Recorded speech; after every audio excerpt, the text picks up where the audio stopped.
नमस्कार, जनवार्तामध्ये आपल्या सर्वांचं स्वागत। सर्वप्रथम पाहूया ठळक बातम्या।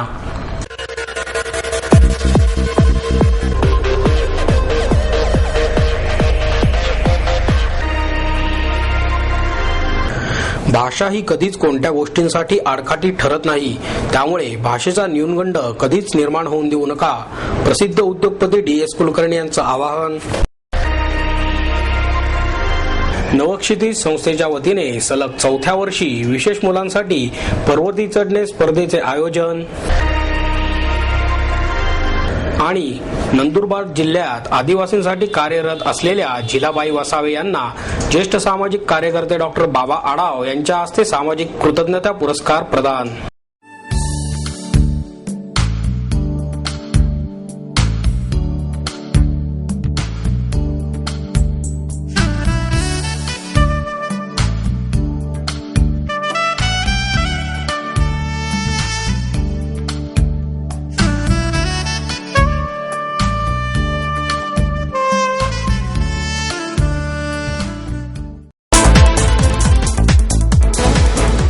भाषा ही कधीच कोणत्याही गोष्टीसाठी आडकाठी ठरू शकत नाही, त्यामुळे भाषेचा न्यूनगंड कधीही निर्माण होऊन देऊ नका, असे आवाहन प्रसिद्ध उद्योगपती DS कुलकर्णी यांनी केले। स्वर्गीय नलिनचंद फुलचंद गांधी स्मृती दिनानिमित्त उत्कृष्ट छात्र पुरस्काराचे वितरण कुलकर्णी यांच्या हस्ते करण्यात आले। यावेळी बोलताना कुलकर्णी म्हणाले, संधी प्रत्येक क्षणी आपला दरवाजा ठोठावत असते, मात्र तिचा आवाज ऐकण्याची क्षमता आपल्याकडे असावी लागते आणि जे कष्टातून शिकतात त्यांना आयुष्य खऱ्या अर्थाने कळते, असेही त्यांनी सांगितले। HND जैन बोर्डिंगच्या विद्यार्थ्यांच्या जीवनातील अत्यंत प्रतिष्ठेचा मानला जाणारा हा पुरस्कार असून हे यावर्षीचे 17वे वर्ष आहे।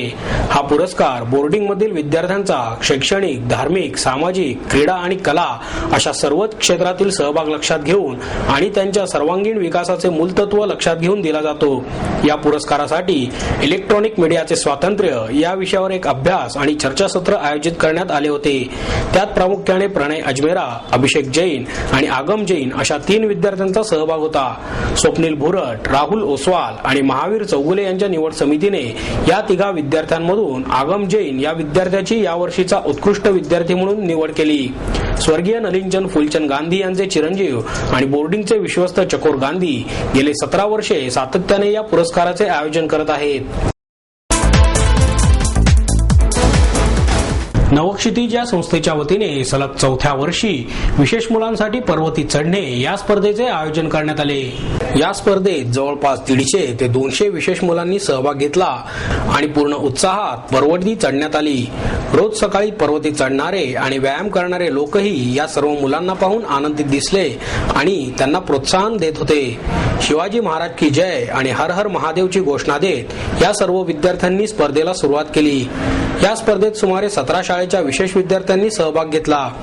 आयोजकांनी स्पर्धेला 4 वेगवेगळ्या वयोगटात विभागले। 6 ते 9 वर्षे, 10 ते 13 वर्षे, 14 ते 17 आणि 20 वर्षांच्या पुढे अशी ही स्पर्धा घेण्यात आली। स्पर्धेचे उद्घाटन नवक्षितिज संस्था आणि ॲडव्हेंचर क्लबच्या अध्यक्षा निलिमा देसाई आणि चंद्रकांत देसाई यांच्या हस्ते करण्यात आले, तर रणजीपटू हेमंत किणीकर यांच्या हस्ते सर्व विद्यार्थ्यांना बक्षिसाचे वाटप करण्यात आले। नंदुरबार जिल्ह्यात आदिवासींसाठी कार्यरत असलेल्या झिलाबाई वसावे यांना ज्येष्ठ सामाजिक कार्यकर्ते डॉक्टर बाबा आढाव यांच्या हस्ते सामाजिक कृतज्ञता पुरस्कार प्रदान करण्यात आला। तर महिला राजसत्ता आंदोलन संस्थेचे भीम रासकर यांना SM जोशी कार्यकर्ता पुरस्कार आणि नाटककार पटकथा लेखक संजय पवार यांना डॉक्टर राम आपटे प्रबोधन पुरस्कार प्रदान करण्यात आला। या निमित्ताने पुरस्कार विजेत्यांनी अनौपचारिक संवाद साधला। संस्थेचे कार्यवाह डॉक्टर नरेंद्र दाभोळकर आणि प्राध्यापक सुहास वारे या प्रसंगी उपस्थित होते। झिलाबाई म्हणाल्या, 7-12 परिसरात राजव्यवस्था होती, तेथील राण्या मला गाणी म्हणायला लावत असत।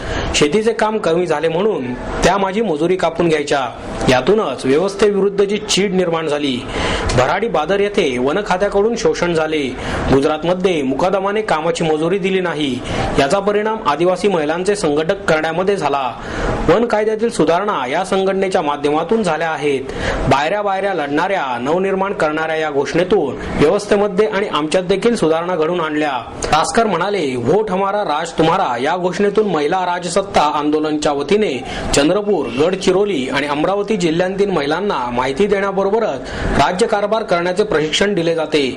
रेशन धान्य दुकान, शाळा, अंगणवाड्या यातील प्रश्न सोडवले जात आहेत. बचत गटात काम करणाऱ्या महिलांनी बचत आणि कर्ज वाटप याच्या पलीकडे जाऊन पंचायत राज व्यवस्थेमध्ये सक्षमपणे काम केले. एकजुटीच्या माध्यमातून संघटनेची आणि शिकण्याची आस, त्याचप्रमाणे प्रश्न सोडवण्याचा आत्मविश्वास महिलांमध्ये आला आहे. पवार म्हणाले की बांधिलकी मांडणाऱ्या माणसाला चौकटीत लेखन करावे लागते असा समज आपल्याला मान्य नाही. या उलट बांधिलकीने लिहिणाऱ्या लेखकालाच अधिक ठामपणे लेखन करता येते. चळवळी आणि आंदोलनाच्या माध्यमातून माझी सामाजिक जाण समृद्ध झाली. मुक्ता ते मी शिवाजीराजे भोसले बोलतोय या चित्रपटापर्यंतच्या लेखनात त्याचे प्रतिबिंब दिसते. सामाजिकतेवरचे भाष्य अचूकपणे यावे यासाठी दिग्दर्शक आपल्याकडे आग्रही असतात. चित्रपट सृष्टीमध्ये वगैरे असल्याने माझ्यातील नाटककाराला वेळ देता येत नाही अशी खंतही त्यांनी यावेळी व्यक्त केली.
चांगल्या समाज कार्यासाठी झटणाऱ्या व्यक्ती कोणत्याही क्षेत्रातील असल्या तरी त्यांना त्यांच्या चांगल्या कामाची पावती केव्हा ना केव्हा तरी मिळतेच असे प्रतिपादन डॉक्टर के.एस. संचेती यांनी केले.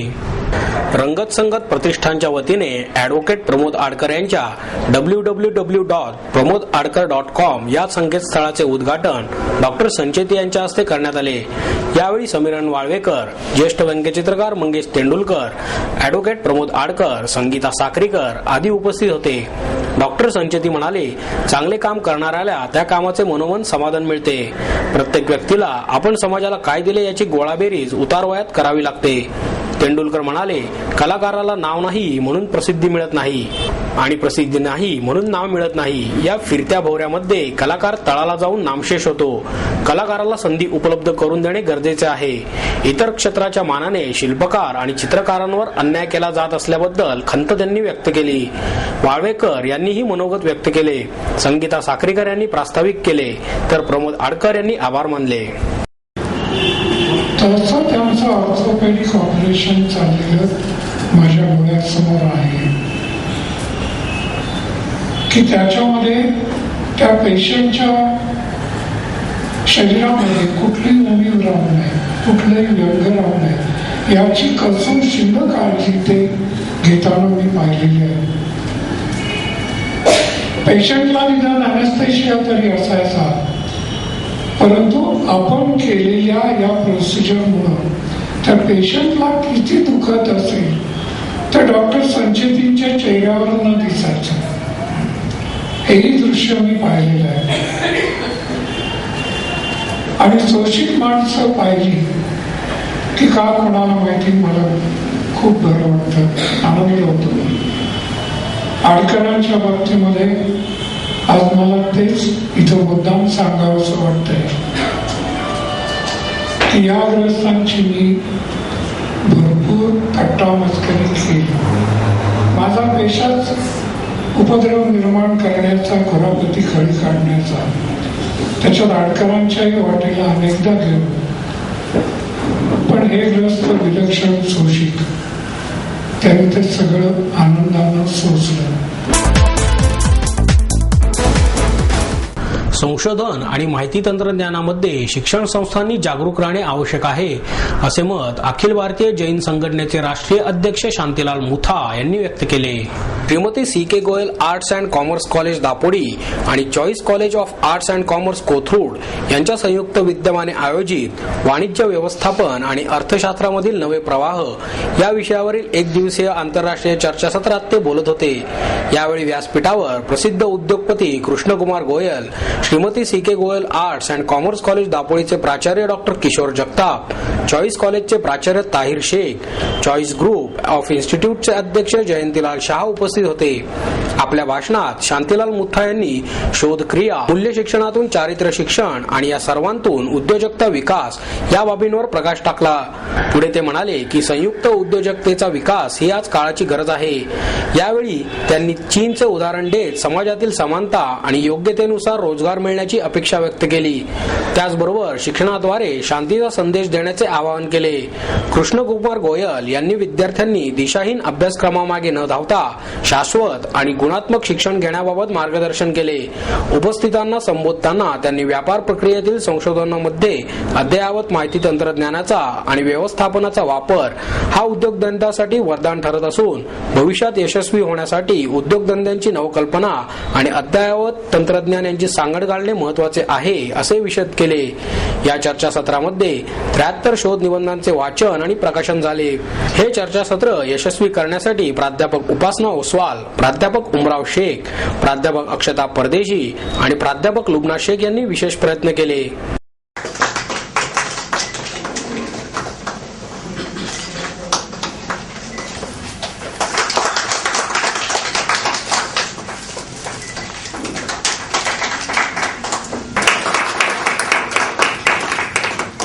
कॉन्फ्रेंस के लिए वो सबसे परफेक्ट गेस्ट है, ऐसा मेरा मानना है कि जो कि पूरी शिक्षा पद्धति को चेंज करना चाहता है.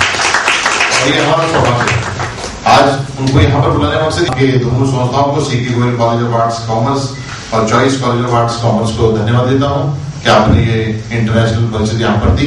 मैंने एथिक्स के बारे में एक बुक में पढ़ा था और वो मुझे पहला अच्छा लगा, इसलिए वैसे यहाँ पर आपको पढ़ के सुनाता हूँ जो कि आपको शायद ठीक लगे.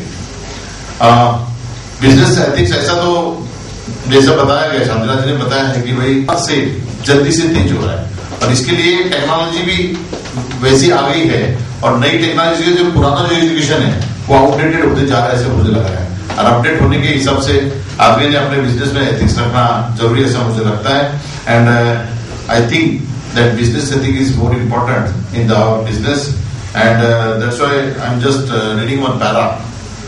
Business ethic is a form of applied ethics or professional ethics that examines ethical principle and moral or ethical problems that arises in a business environment. It applies to all aspects of business conduct and is relevant to the conduct of individual and entire organization. Ethics is very important to any company. Human resources are the mentor for building good ethics in the workplace. Human resources will be motivated and support these types of rights for all individuals to help build to good ethics. Different situations will arise and ways to handle the situation will have the consequences for bad ethical behavior. Rock, jazz आणि हिंदुस्थानी गायन यांचा समावेश असणारा बाजा गाजा संगीत महोत्सव 10 ते 12 February या कालावधीत संपन्न होणार आहे. संगीताच्या विविध क्षेत्रातील 100 पेक्षा जास्त कलाकारांचा समावेश असलेल्या तसेच पाश्चिमात्य संगीतासह देशाच्या विविध भागातील संगीताचा समावेश असलेल्या बाजा गाजा संगीत महोत्सवाचे उद्घाटन प्रसिद्ध संगीतकार जावेद अख्तर यांच्या हस्ते करण्यात येणार असल्याची माहिती प्रसिद्ध गायिका आणि संगीतकार शुभा मुदगल यांनी पत्रकार परिषदेत दिली. हा कार्यक्रम सर्वांसाठी विनामूल्य खुला राहणार आहे. हा संगीत महोत्सव 10 ते 12 फेब्रुवारी दरम्यान ईशान्य मॉल येथे होणार आहे. यामध्ये रॉक, जॅझ, हिंदुस्थानी गायन यांचा समावेश असून 40 पेक्षा जास्त परफॉर्मन्स सादर होणार आहेत. यावर्षी बाजा गाजा संगीत संमेलनाचेही आयोजन करण्यात येणार असून संमेलनांमध्ये संगीत, चित्रपट, साहित्य आणि तंत्रज्ञानाच्या दिग्गज व्यक्तिमत्वे सहभागी होणार आहेत. या संमेलनाच्या पॅनल सदस्यांमध्ये अमोल पालेकर, इम्तियाज अली, शंतनू मोइत्रा आणि सुजय घोष यांचा समावेश आहे. हे चित्रपट उद्योगातील संगीत ते डिजिटल विश्वातील भारतीय संगीत विषयीचा संगीतकारांचा दृष्टिकोन यावर चर्चा करून मते मांडणार आहेत. सांगीतिक नाट्य स्टोरीज इन अ सॉंगचा पुढील भाग मोर स्टोरीज इन अ सॉंगचे प्रीमियरही बाजा गाजा या सांगीतिक महोत्सवादरम्यान आयोजित करण्यात येणार असल्याची माहितीही यावेळी देण्यात आली.